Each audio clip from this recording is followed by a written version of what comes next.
The Pittsburgh School Board will enforce masking for the upcoming school year. I'm Bronte Sorotsky with their reasoning and parents' reaction. If you're behind in your rent and facing eviction, the federal government is stepping in to help. But what about landlords? I'm Caroline Shively in Washington. I'll have some answers coming up. The 4 states' most watched news starts now. Thank you for joining us tonight. I'm Jordan Abbey. The Pittsburgh School Board releases plans for the upcoming school year, which include a mask requirement. KOAM's Bronte Sorotsky spoke with the superintendent of schools, also a parent, about what we can expect. As kids gear up to go back to school, virus concerns remain, which is why the Pittsburgh School Board made the decision to start the school year with COVID restrictions, requiring masks for students, staff, and visitors. The masks, social distancing, making sure that we keep up with our sanitation procedures. Pittsburgh Superintendent Richard Proffitt says this new guidance stems from increased cases in the area, along with the Delta variant, which seems to be infecting the younger population. Anytime that you hear that a new variant could infect younger populations, and that is the population that we deal with the most and that is under our care on a daily basis, we're certainly going to set up and really take notice of it and be very vigilant in the mitigation strategies that we're going to use. And this decision is putting Pittsburgh parents like India Hatton at ease. This is a step in the right direction with reopening school for face-to-face learning. Hatton has 2 children in the Pittsburgh school system and says she was worried about sending them back to in-person learning amid the current spread of COVID-19. Having a lot of anxiety about sending my kids back. Proffitt adds that they also have strategies for keeping kids safe while eating. There are going to be some times where we're going to have the kids eat in their classrooms to be able to spread out. It's an unmasked time. We have some partitions that will go between students that they can see through, communicate, but doesn't allow the airborne variant to get from one person to another. And when it comes to sports, things get a bit tricky. It just depends. If you're on an outside sport, it's a little bit different outside. We will take the masks off when we're outside. When we're on the inside, when you're in the middle of a physically exerting activity, we're probably not going to require the mask, but everybody really needs to understand and know that there could be a risk. The school board plans to keep these in place as long as needed to keep their students and staff safe. In Pittsburgh, Bronte Sorotsky, KOAM News. The school's superintendent says more information about the upcoming school year will be available on its website. Chinook, Kansas Public School District releases its plans for dealing with COVID-19 during the upcoming school year. For starters, the district says masks covering the mouth and nose will be worn at all times by students and staff in any school building. Visitors will not be allowed to participate in lunch. Temperature checks are going to be required for students and staff as they enter school buildings. And the district will have alternate learning for quarantine students. The Delta variant is devastating communities as it spreads quickly across the country, with Florida, Texas, and the Southeast particularly hit hard. Fox News correspondent Jonathan Seary has more now from Atlanta. It's devastating people and families, and you should take precautions. Hospitals across the country are feeling the strain as the new COVID surge intensifies. There are now more than 40,000 people hospitalized with COVID in the U.S., up 44% from last week. The Southeast particularly hard hit, with a third of new infections in Florida and Texas.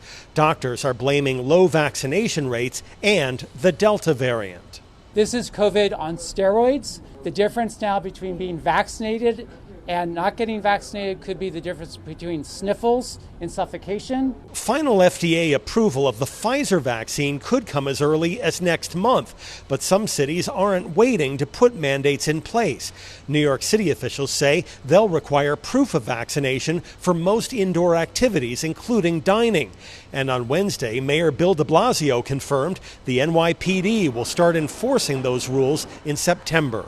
Yes, these actions are bold, but they're actually going to create a lot of comfort. But a growing number of states are going in the opposite direction, banning mask mandates and other COVID restrictions, claiming the focus should be on getting the economy up and running again. People don't trust the government anymore when it comes to COVID guidance, and mandates don't work. We need to trust people to do the right thing at the local level. This new surge is not keeping people from traveling. The TSA reporting more than 2 million people boarded a flight on Sunday, the highest number since the pandemic started. In Atlanta, Jonathan Seri, Fox News. Nick Kelly joining us now. The first look at the forecast. More clear today. Nick? Yeah, thankfully the heat and humidity stayed away once again. Or as we rarely say, Jordan, early in the month of August. 62, a nice mild low this morning, and only topping out at 85. Keep in mind we should be topping out around 91, but it won't be long before we see numbers like that start to sneak back into the forecast. But not seeing anything out there right now. A little passing cloud cover, sure, but any big time storms are staying well to the west of us. That's not coming our way, but it's hinting on our next wave that could bring in some storm chances tomorrow, for some of you at least. Right now, though, Jordan, we're sitting in the mid-70s. I'm thinking upper 60s tonight. We can squeeze in a few more nice warm days before the heat, unfortunately, has to return. We'll break down the whole forecast here in a bit. All right, Nick, thanks so much. Voters in Columbus, Kansas yesterday passed a more than $14 million school bond. That money is going to go towards renovating Columbus High School, adding 4 new classrooms, and adding safe rooms to the high school and Central Junior High. The Columbus superintendent says when the work is all completed, the high school will be a campus for 7th through 12th grades. Highland Elementary will close, and the Central campus will be for 2nd through 6th grades. The difference is that Central will have to do the construction while the students are all actually on campus. But what we'll do, we'll be able to do it in phases because the way it's designed, it's almost 3 separate buildings that are attached with hallways. Work on the high school is expected to be completed by the beginning of the 2022 to 2023 school year. Work at Central should finish by the start of the 2023 to 2024 school year. Well, Americans behind in their rent are getting a reprieve. The CDC has announced a new eviction ban extension that's going to last until October. The decision came after calls from progressive Democrats demanding the Biden administration take action. There are now questions, though, about how the Supreme Court will respond after it ruled a change in policy could only happen through legislation. Fox News correspondent Caroline Shively reports from D.C. This was the reaction on the Capitol steps when news of a new federal eviction moratorium reached activists, including Congresswoman Cori Bush. The Missouri Democrat spent 3 nights sleeping on the steps to protest the old ban that ran out on Saturday. Today, she said, the work isn't over. I am just happy that people right now are not fearful that they'll end up with that eviction notice on their doors and that we have bought some time. The new ban on evictions lasts until October 3rd. The CDC issued it for counties with substantial and high levels of community transmission of COVID-19. About 90% of Americans now live in those areas. The center reports that mass evictions could increase the likelihood of new spikes in COVID cases. Republicans point out that the moratorium may be great for renters, but it is crushing some landlords. We've had enhanced unemployment benefits now for 1.5 years. And these landlords, which for some of these landlords, this is their only income. What about them? And what about the fairness that they deserve? Both sides want states to speed up dispersal of the federal relief money to renters. Only a small percentage of the $46 billion has been given out so far. I don't think that that's the fault of the moratorium. That's a fault of something wrong with the system. President Biden said he expects the moratorium to be challenged in court. But while it's being litigated, states will have time to push that money out to Americans behind in their rent. In Washington, Caroline Shively, Fox News. KOAM News at 9 on Fox 14 takes this time now to honor another 4-state hero. Robert Medley served in the U.S. Army from 1968 to 1969. Native of Galena, Kansas, Medley was stationed in Vietnam, earning several awards. We are proud to thank and salute Specialist 4th Class Robert Medley. He's tonight's 4-state hero. Nick Kelly's up next with a complete look at the forecast. And a bit later, a Chiefs rookie impressing at training camp over in St. Joe. Got details in sports. It's not often we get to say the heat and humidity kept away, especially as we kick off the month of August. Still, early in the month, we're enjoying a nice string of days where not only the humidity has made it so comfy to be outside, but also the temperatures have cooperated with us as well. We had to deal with a quiet day once again. I say that in a bad way, but even with passing cloud cover, we didn't look bad from Indigo Sky Casino and Resort outside of Seneca, Missouri. Changes are on the way, though. I am keeping an eye on some thunderstorm chances for our Thursday, but the big story beyond tomorrow, unfortunately, it is August after all, so the heat and the humidity will both start to pick back up as early as this weekend. At least we're looking okay right now. Quiet streets pretty much for the most part, overlooking 7th and Range Line. Skies above quiet as well. 75. Dew point in the mid-60s, so it's not too terrible to be outside for any late night errands if you have to conclude them before the evening's all said and done. Lower in the middle 70s, that's where the entire area stands right now. But the dew points, rarely do I get to say we've got dew points in the mid-60s on this late August night. And again, we better enjoy it before these numbers crank back up as well. And those numbers give you a good idea that underneath pretty much quiet skies overnight, we will drop back into the upper 60s, but I am keeping an eye on some changes on the way. Not really any of these showers and thunderstorms across Nebraska and Kansas, far western parts of both of those states. You wouldn't think anything was on the way with a look at the surface map. All we got close to us is high pressure south of Chicago. That's what kept us pretty quiet overall for today. It's what's upstairs I'm keeping a close eye on. Not only on this upper low on the Nebraska-South Dakota line, that will try to come in with some thunderstorm chances tomorrow, but this upper ridge, unfortunately, that is more than eager to start building back in, but it holds off for another day or so. We got to deal with that upper wave coming out of the northern plains first. Ahead of its approach, if I can ever find the right word, we'll see some cloud cover on the increase. So we'll say partly to mostly cloudy in the morning with lows around 67. Then as we get into the afternoon, I think we'll have partly sunny skies, but as that wave edges closer, as it passes on by to the north, we will see some scattered showers and thunderstorms out there. Nothing too strong or severe, but anything strong enough could bring down some good downpours of rain. 67 in the morning, 80 by noon. At least it keeps temperatures in check. We'll have highs around 84 tomorrow afternoon. We'll hold on to maybe a few isolated storms late Thursday night into early Friday morning. Then I think we're overall dry to start the weekend out. But note the temperatures. You're going to push back into the upper 80s, if not near 90 degrees. That's because as this upper wave clears on out, we'll maybe have to watch for another one on Sunday. But all about this weekend, it's the upper ridge, pushing that jet stream back to the north, and temperatures heading in the wrong direction. 84 tomorrow, 88 on Friday, so not too terrible temperature-wise to start the weekend out. Then we got to go back into the mid-90s starting on Saturday. Jordan pushing maybe 97 by the middle of next week. You definitely feel more of that humidity today. Yeah, and I hate to say it, we're going to really feel it when the numbers start to go back up. All right, we'll see you in a little bit. Nick Kelly, thank you so much. Coming up, several lawmakers saying things just aren't adding up. The debate over border security is intensifying as Republicans and Democrats disagree over how to stop the spread of COVID. I'm Madla Rivera in Washington with more on the battle heating up coming up. Over border security is heating up. Law enforcement officers and health officials are at odds over what to do about the surge in migrants, particularly as COVID's Delta variant continues to spread. Fox News correspondent Madeline Rivera is in D.C. with what lawmakers have to say about this growing debate. The fact of the matter is, from January through July, approximately 1.3 million people have been apprehended coming into this country without documentation.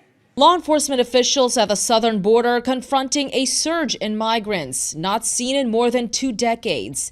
In a new court filing, a Department of Homeland Security senior official says Customs and Border Protection likely encountered 210,000 people in July, the highest in 1 month since the year 2000. We need the short-term solutions as well as the long-term solution to addressing this immigration. Health officials are also struggling with a rise in COVID cases at the border, prompting Texas Texas Governor Greg Abbott to issue an executive order allowing state troopers to stop cars suspected of carrying migrants. Abbott said it would help stop infections from spreading. A federal judge blocked the order on Tuesday, saying in part it could actually exacerbate the spread of the virus. The election of Joe Biden and Kamala Harris was a super spreader. The White House, however, is defending its COVID-19 response, slamming states that have banned mask or vaccine mandates. At least 9, including Texas, have rejected masking requirements.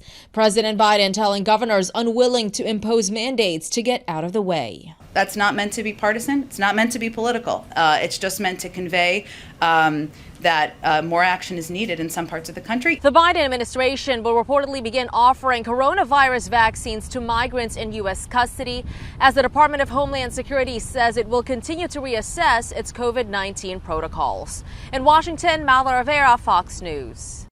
Still ahead, the embattled New York governor not stepping down yet after a report on sexual harassment allegations. Governor Andrew Cuomo facing mounting pressure to resign as more lawmakers weigh in. I'm Brian Yennis in New York. I'll have that story coming up. Governor Andrew Cuomo facing mounting pressure to resign after a 5-month-long investigation into sexual harassment allegations. District attorneys across the state now moving forward with criminal investigations. Fox News correspondent Brian Yennis says more. The people have spoken. The leaders have spoken. It's time to go. New York City Mayor Bill de Blasio adds to the growing calls for Governor Andrew Cuomo to resign after a months-long probe found he sexually harassed nearly a dozen women. Pressure now mounting from both sides of the aisle for the governor to go. He continues to say that he is the victim and not all those that he abused. Do the right thing. Resign. And if you do not, we will impeach you. District attorneys from Albany County, Westchester, Nassau, and Manhattan have made formal requests for evidence obtained by the Attorney General's office to help with ongoing criminal investigations into Governor Cuomo. Included in that AG report are allegations of unwanted touching from a now 30-year-old state trooper who Cuomo allegedly personally asked to be on his private security detail. The governor denied all of the allegations in a video released yesterday, but former aide Charlotte Bennett says she doesn't believe the apology. He clearly cannot accept responsibility for any of his behavior. New York State Assemblyman Ron Kim says some of his colleagues are pushing for immediate impeachment. The top prosecutor in the state of New York have claimed that he broke federal and state laws. We have, as a legislative body, an ethical and legal duty to remove him from his position of power. The State Assembly Speaker says they'll be moving quickly to finish the ongoing impeachment investigation. In New York, Brian Yennis, Fox News. Next, picture flaming hot Cheetos inside ice cream right there. Would you give it a try, huh? Gonna hear where you can get some if you want some when we come back. Between flaming hot Cheetos and ice cream, when you can have both. I'll tell you why, because it's disgusting. Disgusting. That last part wasn't in the script, I have to say that. Marble Slab Creamery partnered with Frito-Lay's to release its Cheetos Flamin' Hot Ice Cream and a shake. The ice cream features Marble Slab's classic sweet cream, but with Flamin' Hot Cheetos bits scattered throughout, as you see right there. Folks craving one or all of the company's Flamin' Hot concoctions can head to one of its participating locations nationwide. The Texas-based creamery, it's based in Texas, has most of its locations in the Lone Star State and in the Southeast. So if you really want this, you have to go probably to Texas. Marble Slab Creameries will only be selling the Cheetos products, however, till September 30th. I love spicy food, as my wife will tell you. I put spice, hot stuff on everything. But this is just, no. Real quickly, too, I guess putting mustard on watermelon is also a thing. Also, no, disgusting. 30 more minutes, news, weather, and sports coming away. With back-to-school costs on the rise, an area church is helping out by offering backpacks full of supplies to families. Also, reaction: Missouri's Attorney General suing Kansas City over a new mask mandate there.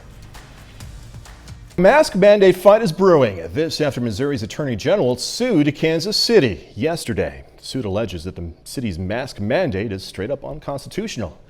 Fox's Sharifa Jackson has more.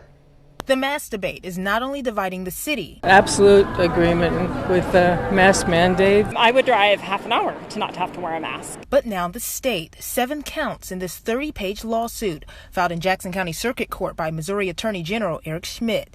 According to the lawsuit, he says the latest mask mandate is unconstitutional and vague, and that Kansas City Mayor Quentin Lucas does not have the authority to authorize such a move. We issued a mask order because we wanted to keep Kansas City safe.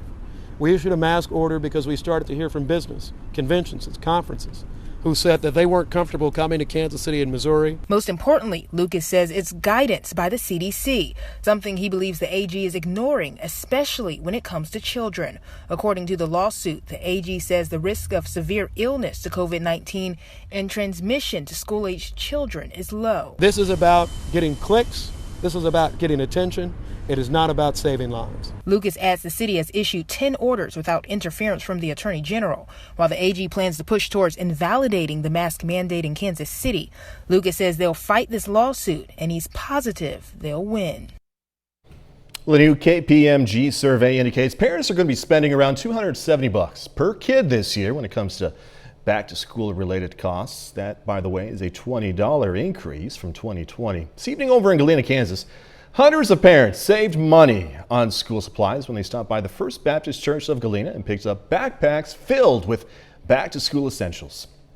The church was able to raise money for 320 fully stocked backpacks that were handed out to families from all over the four-state area. Organizers say the event is in its 3rd year and is even more popular in 2021 with school costs on the rise.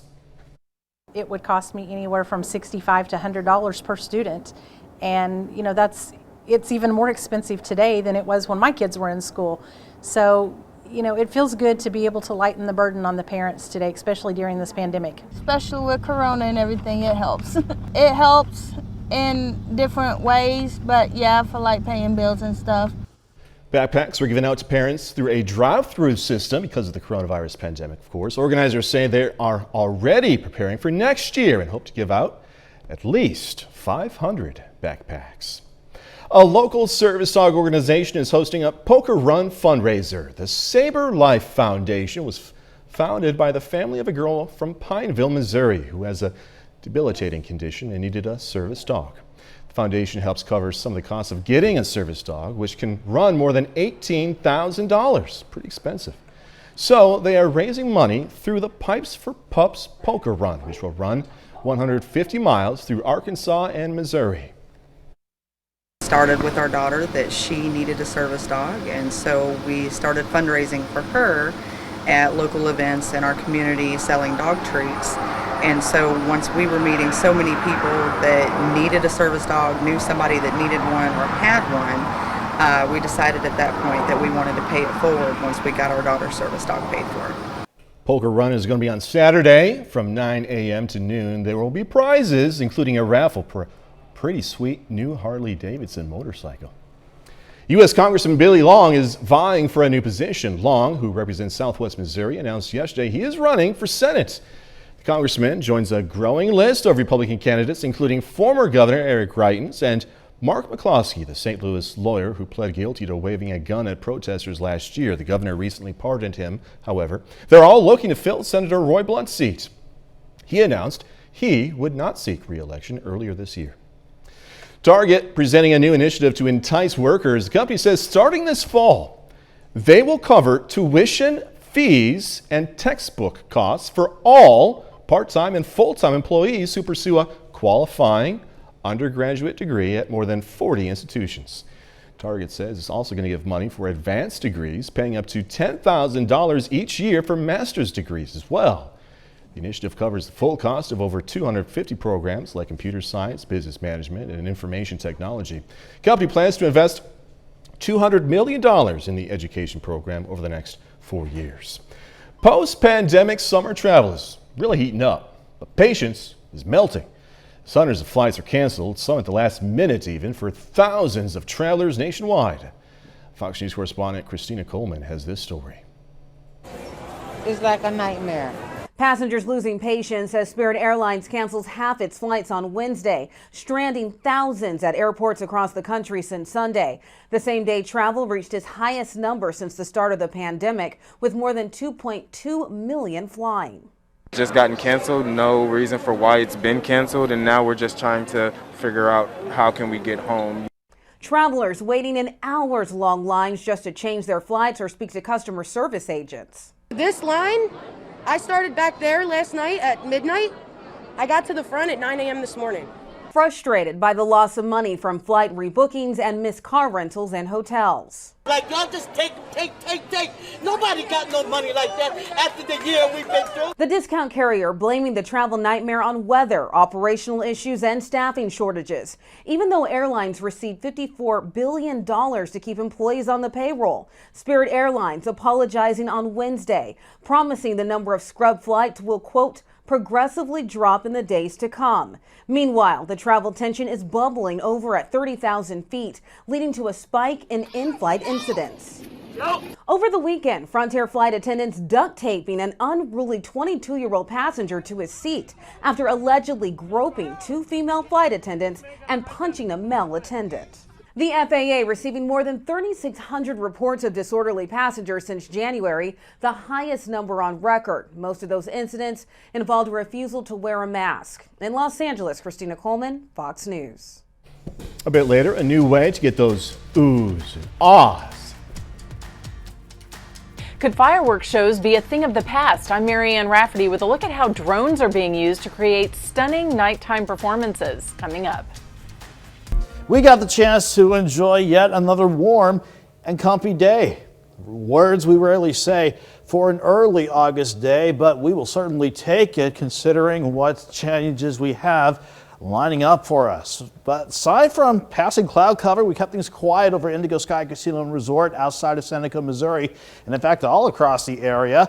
And despite the plentiful sunshine that we have for a good portion of the day, temperatures fared similar to what we saw yesterday. Mid-80s yesterday, lower 60s. A nice, mild and comfy start this morning before we top back out right around 85 degrees. Even though there's a weak system coming by tomorrow, it'll keep temperatures in check before we see the heat and humidity really start to build back in. But we're looking quiet from 7th range line, 75 in Joplin, east breeze at 6, and the dew point, mid-60s. Again, a number like this, hard to come by, certainly for an August night, an early August night around here.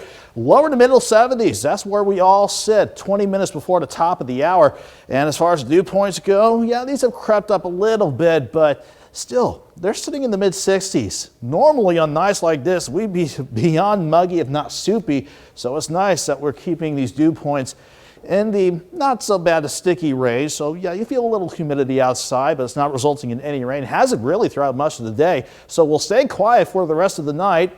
Any thunderstorms ongoing across Nebraska and western Kansas, those in themselves don't make it here.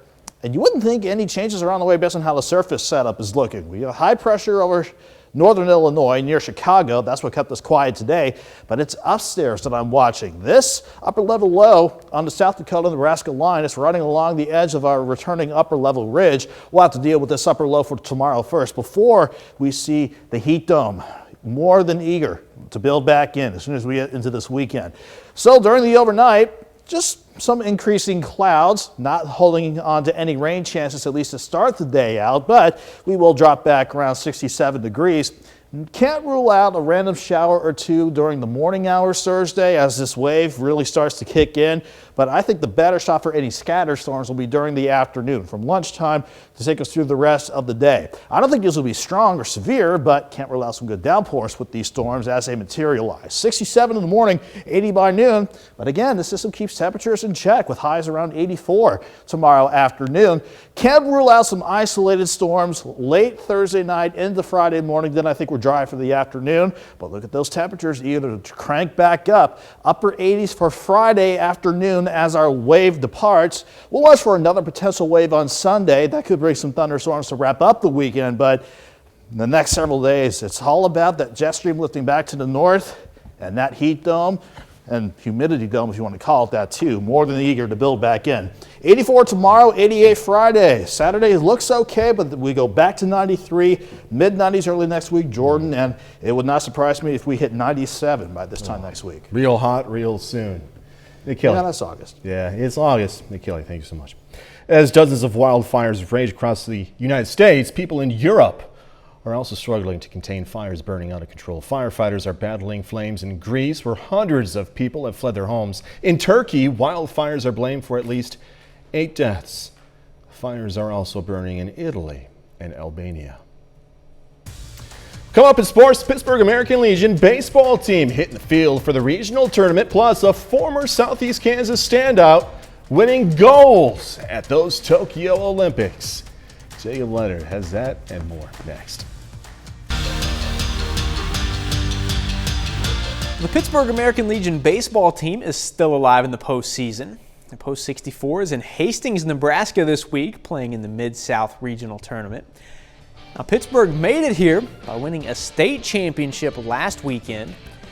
And their opener today, Post 64, falls to Oak Grove, Missouri 9-4. Pittsburgh will be right back on the field for an elimination game tomorrow morning at 10. In the major leagues, the Royals try to snap a 4-game skid against the White Sox tonight. And Kansas City finally got the bats going in this one. They're up 6-1 in the top of the 7th. The Royals have hit 3 home runs, including a 2-run jack from Salvador Perez in the 3rd. The St. Louis Cardinals also in action this evening. They try to even the series with the Braves after dropping the opener last night. Right now, the Cards are within 1, trailing 4-3 in the bottom of the 7th.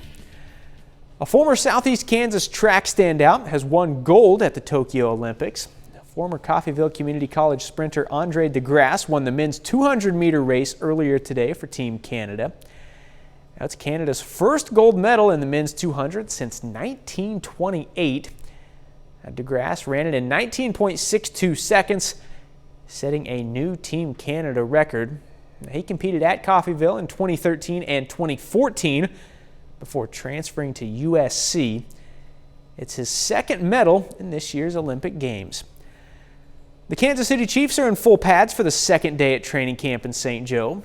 After leaving practice early yesterday, wide receiver Tyreek Hill was held out of practice today as he deals with tendonitis in his knee. Now, in other injury news, linebacker Willie Gay and defensive end Alex Okafor left practice early this morning. On a positive note, rookie tight end Noah Gray is catching on quickly, according to fellow tight end Travis Kelce. Here's what Kelce had to say today about the Chiefs' 5th-round pick. He's going to help us this year, man. I can't wait till the world sees what that guy can do, man. He's doing an unbelievable job of just, learning this offense. There's so much you have to do in this offense as a tight end. Every rep you get, you learn something, and you can watch other guys and figure out, how you want to attack certain defenses with those reps. And I think he's doing a great job of just, going to work here in training camp and trying to become the best football player he can be. Former Pittsburgh State wide receiver John Brown is entering his first season with the Las Vegas Raiders. The former Gorilla has been in the league for 8 years now, with the Raiders being his 4th team. Brown spoke to the media at training camp about joining a new wide receiver group and playing with quarterback Derek Carr. He kind of, remind me of Carson Palmer, take that veteran role. And, he believe in his guys and he give his guys chances. So just to be around him, it's a blessing. It's an excited group. We got a bunch of guys that come in and they're ready to work. But the thing is, none of us have much of a big name, so it's all a point to prove. We have to prove a point to everybody, and we got to come out and execute every day. Brown has 4,700 yards and 31 touchdowns in his first 7 years in the NFL. That's a look at sports. We're back with more news after this. If you're a dog, you think the world is coming to an end, but to humans, fireworks are beautiful, right? Experts say they can also be harmful to the environment, though. Fox News correspondent Marianne Rafferty has an in-depth look at how drones are quickly becoming the new alternative. You've probably seen them on TV during big stadium shows, insane light displays done with drones. But they could soon be coming to your own backyard to dazzle guests at your future summertime barbecue, birthday party, and more. We have a brand new artistic medium on our hands, and it's incredibly exciting. British company Celestial is one business reimagining the way people view drones, breathing new life into these flying devices and using them for entertainment purposes. And as they grow in popularity, drone shows could be on their way to replacing traditional fireworks. We love fireworks, but they blow things up, they're single use, they make things catch on fire, and they scare animals. So what we're trying to do is create something creatively more interesting, green, because we use renewable energy sources, and we don't scare the animals. Besides posing possible environmental hazards, fireworks also have limitations when it comes to the shapes they can make. Drones, on the other hand, offer endless possibilities, from sharp geometric patterns to lifelike animals.